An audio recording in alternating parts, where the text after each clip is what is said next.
What fear is to me, and what I've learned over the years of what fear is all about, is that fear is actually self-created. Would you agree with me? Yes. So we are the drivers of our own car. We are the primary characters in our own movie. So essentially, we create everything that exists in our life, including fear. If we create fear, do we have the ability to change it, to overcome it? Yes.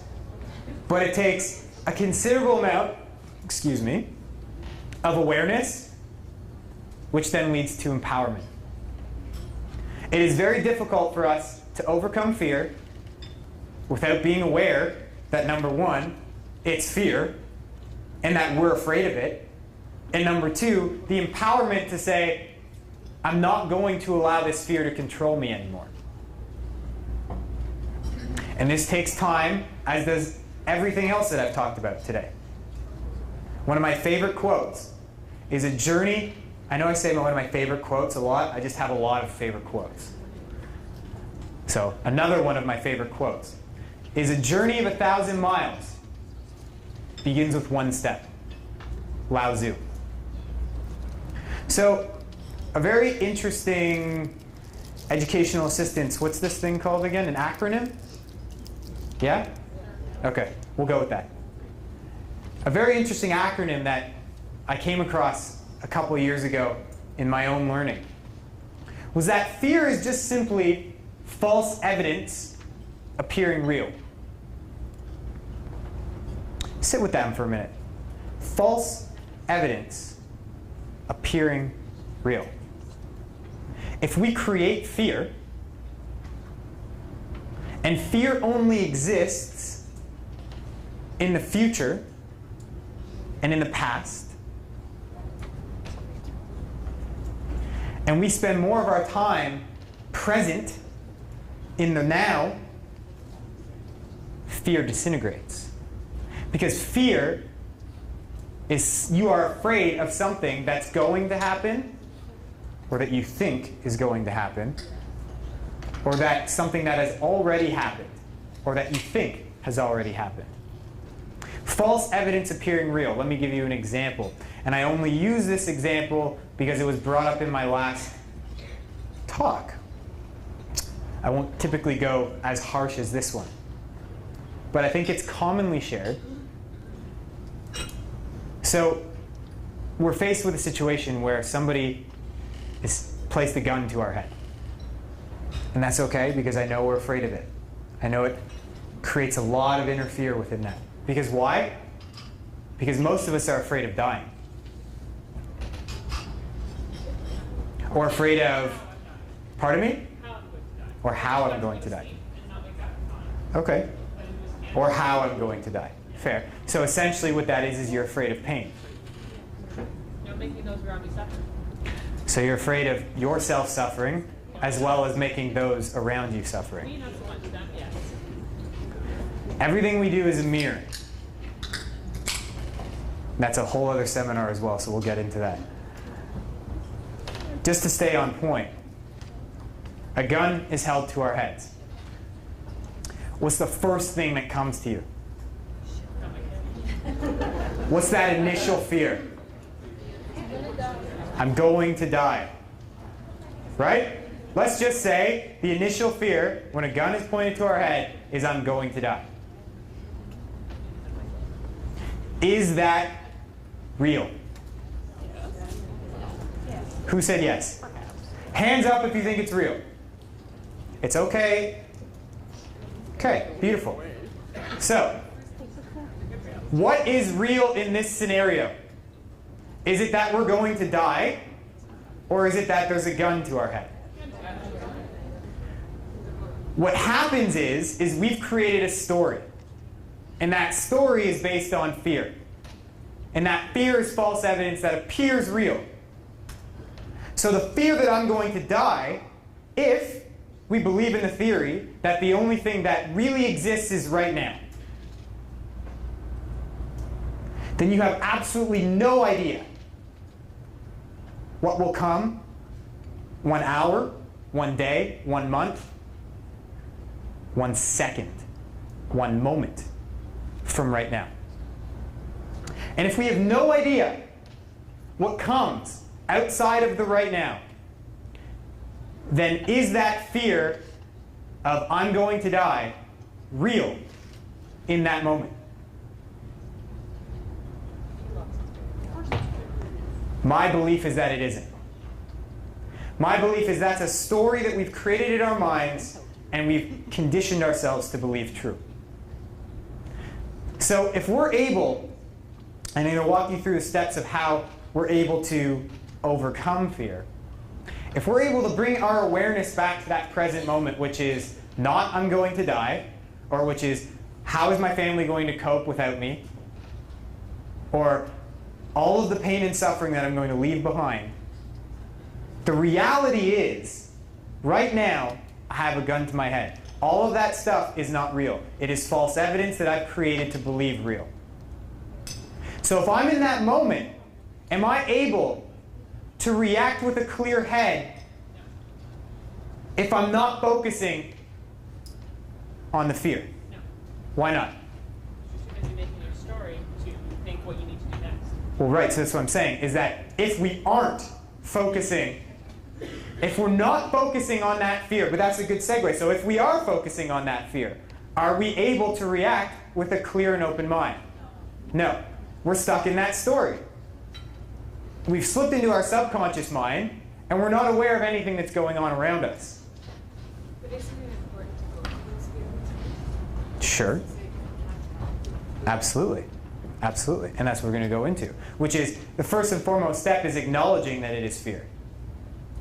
And I'll get into that in a second. But if we're not focusing on that fear, so let's say we go through these steps, which I'll get into, and we're able to not put our attention on that fear, not empower that fear, are we able to make more clear, better choices in our lives? Yes. And that's what fear does to us every day and every moment. Every moment that fear exists, which it will always exist, and we choose to empower that fear instead of disempower that fear. We choose to focus on that fear. That fear not only appears real, it appears necessary. And it creates our life path. Our life path becomes based on fear, not on faith. If we can shift from a fear-based mentality to a trust, to a faith-based mentality, then our lives not only become significantly simpler, but a lot happier. And it feels good. Overcoming fear. I've tried to simplify it in 3 steps for you. This is going to be a process that you're going to have to develop on your own. You can take the steps that worked for me and develop your own practice. But I want to share what has worked for me. The first step is acknowledgement. What did we just do in the room when we went through all of our fears? We acknowledged not only that fear exists, but that we have them. Now, I know some people will say, I don't have any fears.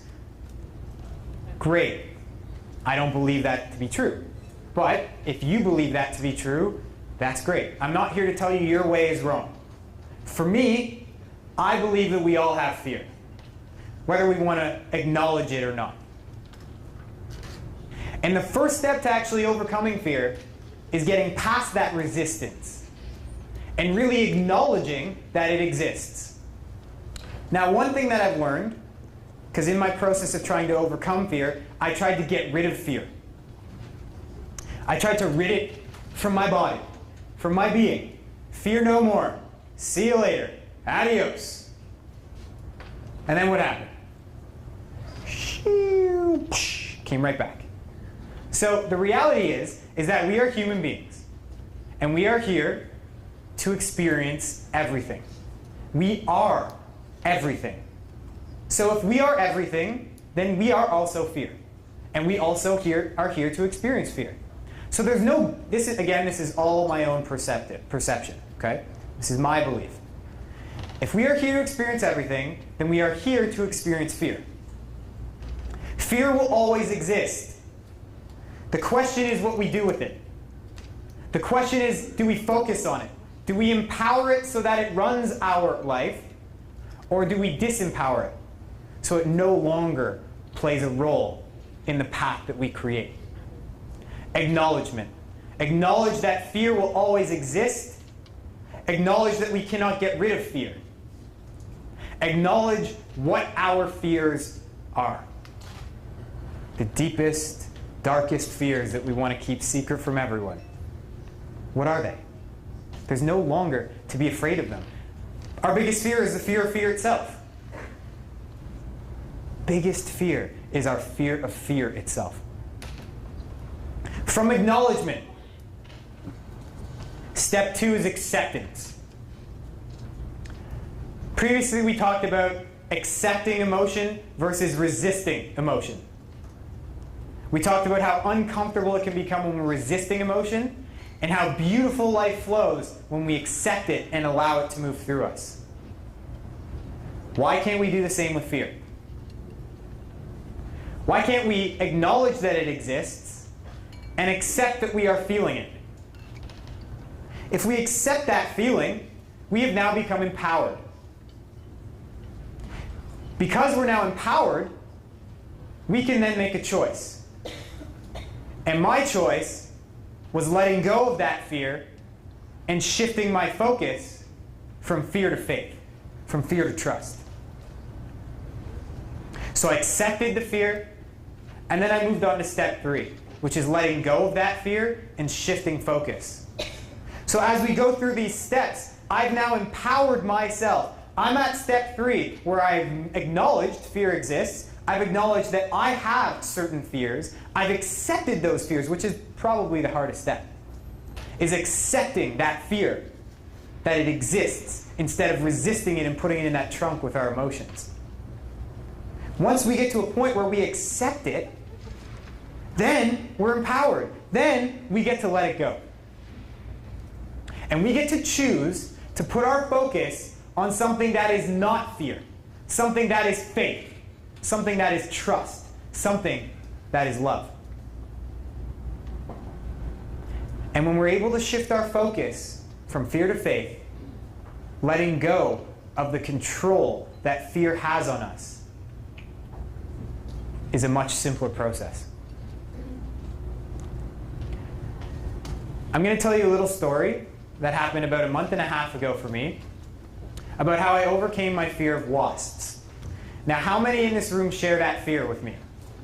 Wasps, bees, anything that goes bzzz. Okay?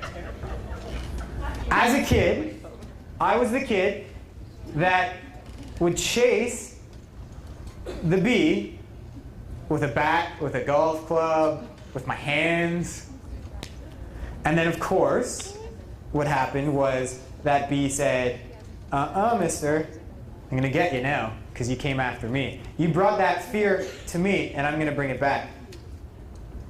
Animals simply mirror exactly what we bring to them. And I got stung. Whoo, did I get stung. All over, many, many times. And I didn't learn my lesson. I kept going after these things because, why? Because for some odd reason, somebody told me that wasps were bad. Wasps were scary. Wasps were out to sting me. So me, as my defense mechanism, I tried to get them first. And they always won. So, a month and a half ago, I was given a wonderful gift. The gift to fully kick my fear of wasps to the curb.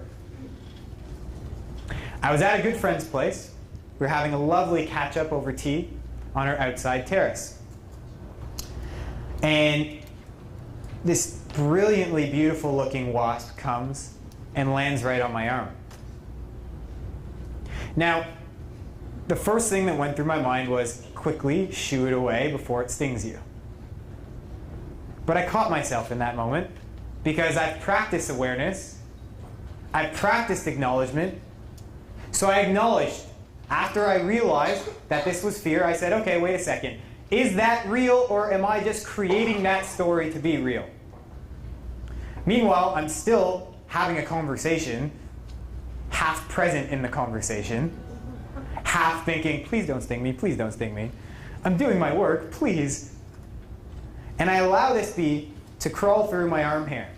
And for some reason, it's very intrigued by my hairy arms. And it's just really kind and gently crawling through my hair like it's like some kind of jungle gym for it. Meanwhile, half my head's on, oh, I gotta pay attention to this conversation, and half my head's on, please don't sting me, please don't sting me. Finally, after about 10 minutes, I kid you not, 10 minutes of this wasp slowly walking its way all the way up my arm, I said, okay, I think it's time I pay attention here. It's not going away. It's trying to teach me something. I brought my awareness, we stopped our conversation, because we can't really give something half attention if we want to overcome it. I gave it my full attention. I said, okay, little guy or girl, what are you here to teach me? I acknowledged that I have this childhood fear of wasps.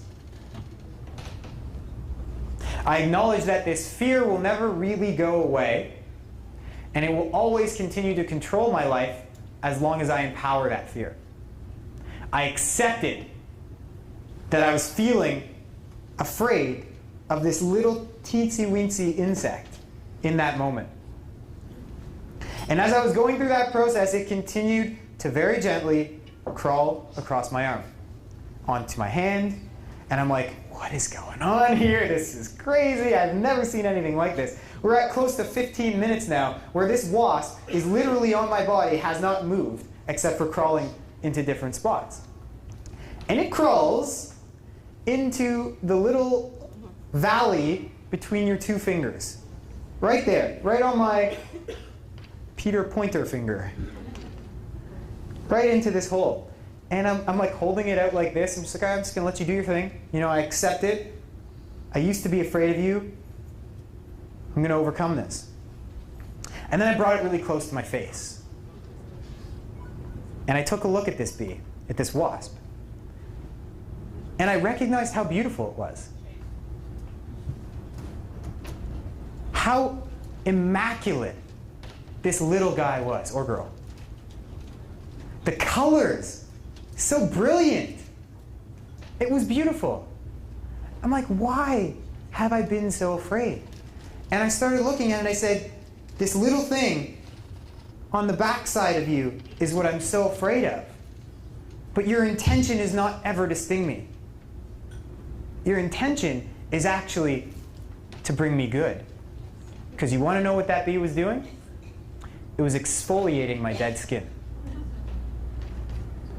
I don't get manicures, and apparently the wasp knew my secret. And it was just eating away at the dead skin on my finger. How cool is that? I let this wasp do its thing.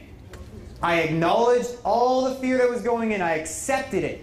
And then, because I was empowered, I shifted my focus to having faith that this wasp's intentions were not harmful. To having faith that this wasp was not here to sting me, but this wasp was here to bring me a wonderful lesson. And I held that faith. I held it very strong in my heart. And as I held that faith, I felt myself fully letting go the power that that fear had on me for 25 years.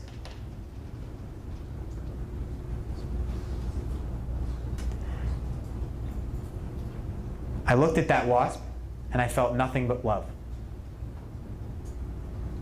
Nothing but love. How could I have ever been afraid of such a peaceful little creature who's come here to not only show me all of its brilliance, but to give me a manicure? saved me some money. Amazing.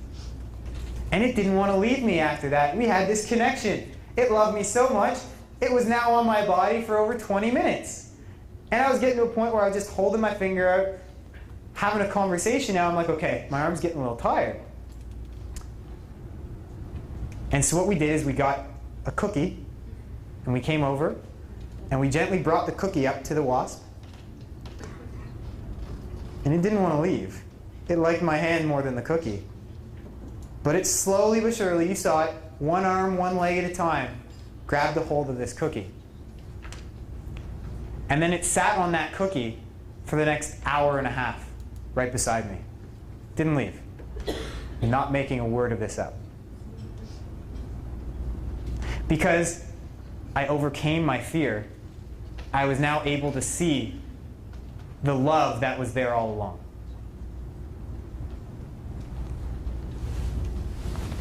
How are we feeling? Is that a good, relevant story? Yeah? Beautiful. So we're going to do an exercise, what I like to call the fear pot. And what this is going to do is it's going to allow each and every one of you to be able to put those steps into action. We learn stuff oftentimes by just simply understanding, intellectualizing the process. And I found on my journey that it didn't really kick in until I finally experienced that learning. Until I embodied it, until I got to live it. And that's when the magic starts to happen. The fear pot, very simple exercise. Everybody have paper and a pen? Beautiful. If you don't, borrow some from your neighbor. As a table. Well, it's individual, but we're going to do it as a table. So individually, first and foremost, I want each and every one of you to write down on that piece of paper your biggest, nastiest, darkest fear that you possibly have. That you're feeling that's holding you back from living a life of love.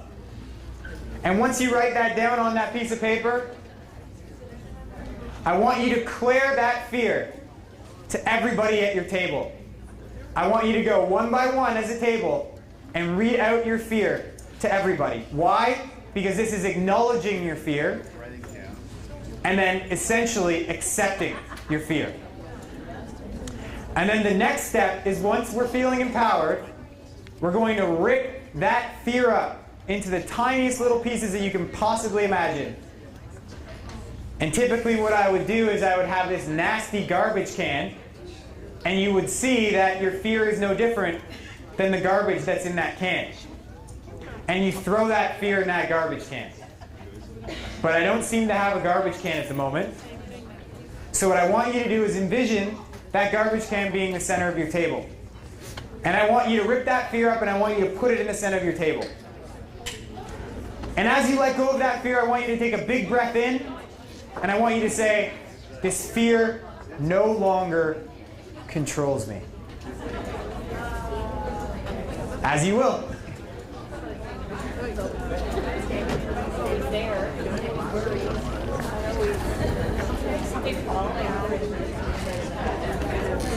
If there are any questions, just lift your hand up and I will come around.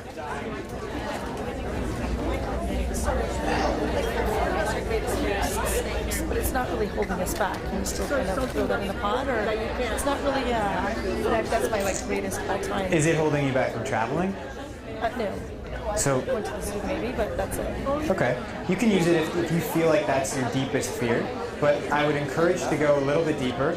That's something that is holding you back on a daily basis. Okay. But you can do both. You can put a couple down if you want.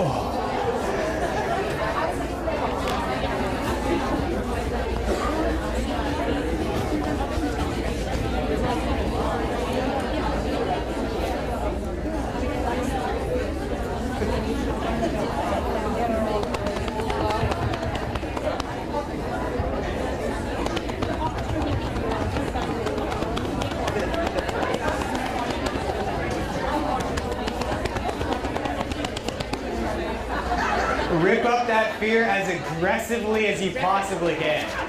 With enthusiasm. That fear no longer controls you.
Fear that this table is going to fall.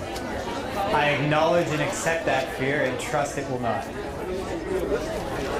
Of course. It's still perception though. Is it falling right now? I don't feel it falling.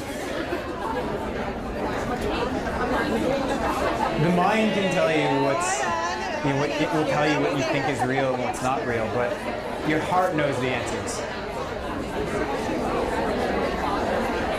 Okay, have we gotten to a point where we've ripped up all our fears? Yeah? Okay, so now what we're going to do is you're going to take that fear and you're going to turn it into an empowering statement of love, a positive affirmation.